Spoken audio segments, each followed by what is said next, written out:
quando Hasekura Rokuemon, nascido em 1571 e falecido em 1622, embarcou em Tsukinoura no 28º dia de outubro de 1613, começou a escrever um diário sobre as suas experiências no estrangeiro.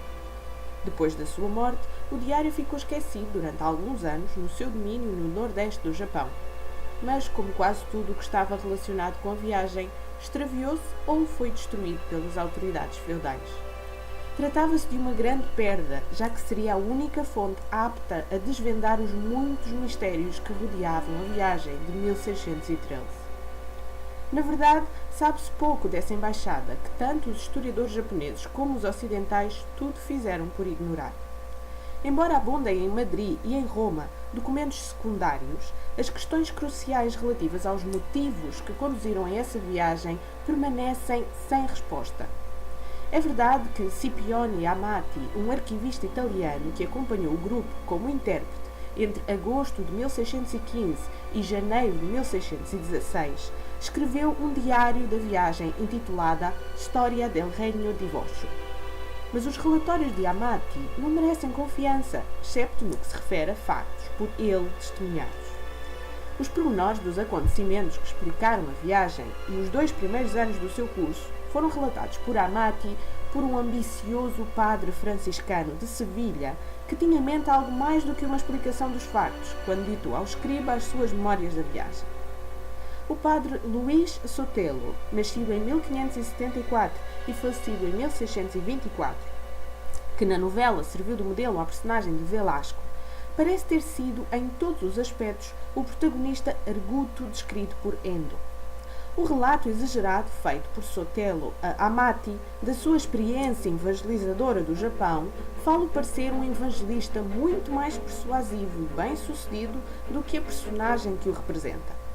Uma vez que Sotelo não pode ser tomado à letra, resta-nos apenas os nossos próprios meios para determinar os motivos que conduziram à organização da embaixada, o que pretendia efetivamente ganhar Ieyasu e o Sr. Hasekura, Date Masamune, e a razão por que Hasekura foi escolhido para o chefe da embaixada.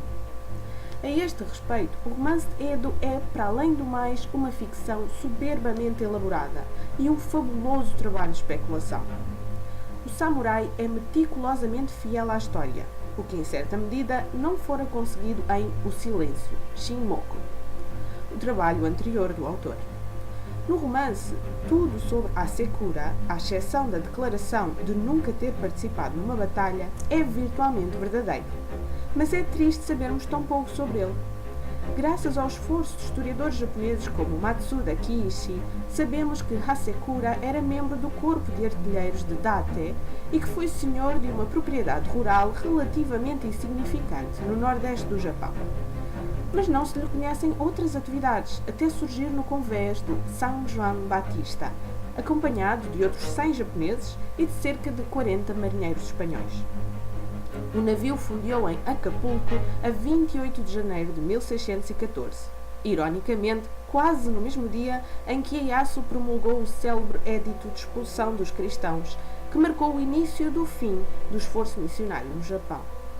As atividades de Hasekura e a sua comitiva permanecem confusas, mesmo depois de chegarem à Nova Espanha. Amati cita Sotelo e assevera que 78 japoneses foram batizados na cidade do México, mas os registros eclesiásticos dessa capital nada referem quanto a semelhante acontecimento. A história descreve a entusiástica recepção dispensada à embaixada durante a viagem através de Nova Espanha, mas Sotelo, o inspirador desse entusiástico relatório oficial, dirigia ao mesmo tempo cartas ao rei de Espanha, queixando-se do tratamento recebido por parte de todos os quadrantes. Os cerca de 20 japoneses que embarcaram em Veracruz em 10 de junho de 1614 foram provavelmente os primeiros, de entre os seus conterrâneos, a fazer uma viagem através do Atlântico. É só depois de chegarem à Europa que os documentos se tornaram relativamente fidedignos. Os enviados foram, na verdade, calorosamente recebidos em Sevilha, terra natal de Sotelo. Tiveram uma audiência com Filipe III de Espanha, em que Hasekura, com a deferência tipicamente japonesa, anunciou considerar-se ele próprio, entre aspas, o mais privilegiado de todo o seu povo, fechar aspas, por poder sair da sua terra de obscurantismo e ser recebido num país cristão. Hasekura foi batizado no 17º dia de fevereiro pelo capelão privado do rei e foi feito patrício e senador romano ao chegar à Cidade Eterna. Contudo, o governo espanhol, perante os relatórios acusadores dos jesuítas, que se interrogavam acerca das verdadeiras intenções da embaixada, não deu respostas cabais aos pedidos dos enviados, e o grupo ficou por Espanha durante cerca de 10 meses. Sotelo concluiu que o seu único recurso seria eventualmente o Papa. A audiência com Paulo V, a 3 de novembro de 1615, embora preparada, produziu resultados pouco concretos. Sotelo não conseguiu ser nomeado bispo do Japão e a questão das relações comerciais entre Nova Espanha e o Japão foi habilmente evitada. Embora o Papa concordasse em enviar mais franciscanos para o Japão, as notícias acerca da reviravolta dos acontecimentos tornaram rapidamente essa promessa vazia de sentido. Recordemos que o cristianismo tinha começado a ser perseguido no Japão. Endo condensou as fases finais da viagem numa preocupação dramática, nos últimos 3 capítulos do livro. Na realidade, os enviados permaneceram na Europa até ao verão de 1617, embora não sejam claras as suas atividades. Quando o navio chegou a Manila, em julho de 1618, receberam instruções do governo japonês para aí permanecerem até novas ordens. Em 1620, o Conselho Católico das Índias ordenou que Sotelo regressasse à Nova Espanha e aí prosseguisse o trabalho missionário. Nesse mesmo ano, Hasekura foi finalmente autorizado a regressar à sua terra natal. Encontrou um Japão dramaticamente diferente do país que deixara. O cristianismo era sistemática e sangrentamente reprimido. Dentro de poucos anos, o shogunato aboliria o comércio com a maior parte das nações estrangeiras e proibiria aos cristãos japoneses saída do país. Os objetivos da missão de Hasekura haviam sido totalmente abandonados durante a sua ausência. O cristianismo que ele abraçara para mais diligentemente servir o seu Senhor era considerado uma perigosa heresia agora. O próprio Hasekura tornara-se uma irritante anomalia na sociedade hostil e isolacionista do Japão do século XVII. Depois de verificarem que Hasekura regressou ao seu feudo, os registros oficiais japoneses caem no silêncio. As narrativas dos seus últimos anos variam. Umas dizem que ele abandonou livremente o cristianismo, que abraçara apenas por oportunismo. Outras insistem que ele foi fiel à sua nova fé e que foi por isso condenado à morte. Outros ainda dizem que ele renegou publicamente a religião estrangeira, mas que continuou a praticá-la em segredo. Não é possível estabelecer qual destas versões é verdadeira, mas uma carta supostamente escrita pelo neto de Hasekura deve ter despertado a curiosidade de Endo, Shusaku Endo. Nessa carta refere que em 1640 as autoridades de Tokugawa descobriram que Bunshiro, filho de Hasekura, seguia secretamente os rituais da religião proibida. Por permitir que isso acontecesse, o filho mais velho, Kensaburo, foi condenado a cometer suicídio, esfaqueando o ventre. Quer a carta seja autêntica, quer não, a sua sugestão intrigante torna a reconstituição da história por Endo ainda mais interessante. Em 1622, ano da morte de Hasekura, Sotelo regressou clandestinamente ao Japão. O seu martírio, a 25 de agosto de 1624, ocorreu exatamente como o romance o relata. As mortes destes 2 homens, tal como as suas vidas, confirmaram as teses fundamentais de Endo, de que a natureza do cristianismo é determinada não por uma autorização burocrática, mas pelas íntimas experiências dos crentes. Quando o Samurai foi publicado no Japão, na primavera de 1980, recebeu o aplauso geral dos críticos e atraiu uma larga audiência de leitores. Com este romance, Endo recebeu um dos prémios mais importantes do Japão, o prémio Noma. No entanto, lendo a opinião dos críticos acerca do livro, conclui-se que muitos japoneses o consideraram um relato de absorventes aventuras históricas e nada mais. Parece-me que tanto os leitores como os críticos têm ignorado o ponto de vista de Endo, por ele referido, aliás, na nota introdutória destinada ao leitor ocidental, e segundo o qual não está apenas interessado nos factos históricos. ao escrever O Samurai.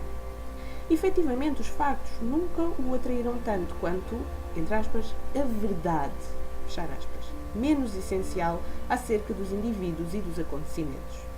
Assim como a história de Rodrigues em O Silêncio, embora não rigorosamente real, é inegavelmente verdadeira no sentido mais amplo, também a versão de Endo da vida de Hasekura é o verdadeiro registro espiritual da viagem no coração de um homem. Os leitores que esperam que o romance trate apenas de uma viagem factual e cronológica perdem aqui o seu tempo. A principal preocupação de Endo no romance é inegavelmente demonstrada pelo respectivo título inicial. O livro deveria, em princípio, chamar-se O Homem que Encontrou um Rei. Esse título era mais adequado, porquanto Hasekura, quando na verdade, tanto na realidade como na ficção, teve a oportunidade de se encontrar pessoalmente com vários reis da Terra. Todos esses encontros provaram toda a vida ser vazios e frustrantes. Hasekura e os seus companheiros foram apanhados na armadilha e regressaram humilhados e derrotados ao Japão. Mas quando Hasekura se viu perante o abismo do desespero, e provavelmente na morte, defrontou-se, no entanto, com outro rei, aquele que procurou apenas curar as suas feridas, aquele que foi também desprezado e rejeitado pelos homens. É quando Hasekura encontra e aceita esse patético rei que os seus próprios sofrimentos se tornam suportáveis. Essa imagem de um Cristo miserável, mas benévolo, é familiar na literatura de Endo.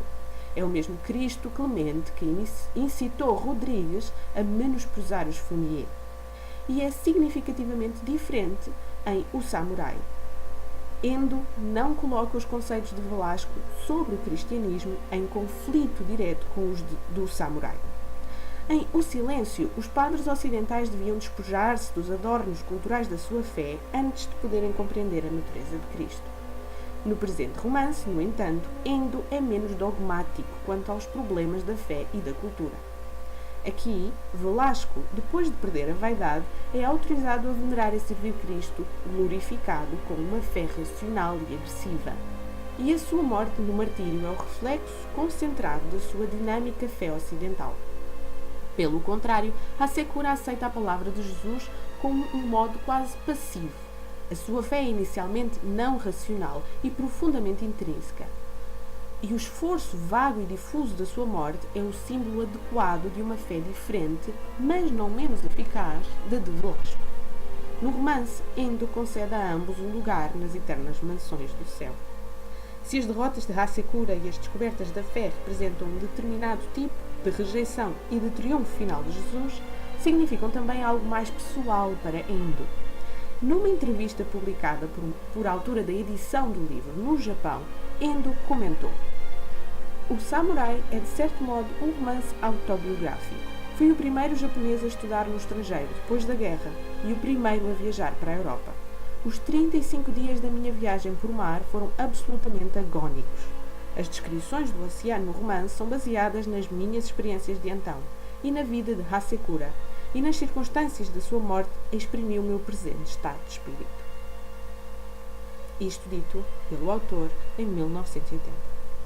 O romance é autobiográfico, não apenas na descrição de uma viagem marítima para a Europa. Os sentimentos de incompreensão e mesmo de repulsa que Hasekura descobre ao olhar os crucifixos que parecem persegui-lo à volta do globo não são diferentes das emoções que Endo atribuiu a si próprio na sua juventude. A passagem de O Samurai, em que Hasekura é batizado em Madrid, é uma cuidada reprodução da cerimónia em que Endo participou com 11 anos de idade. Como Hasekura, Endo não escolheu o cristianismo de livre vontade.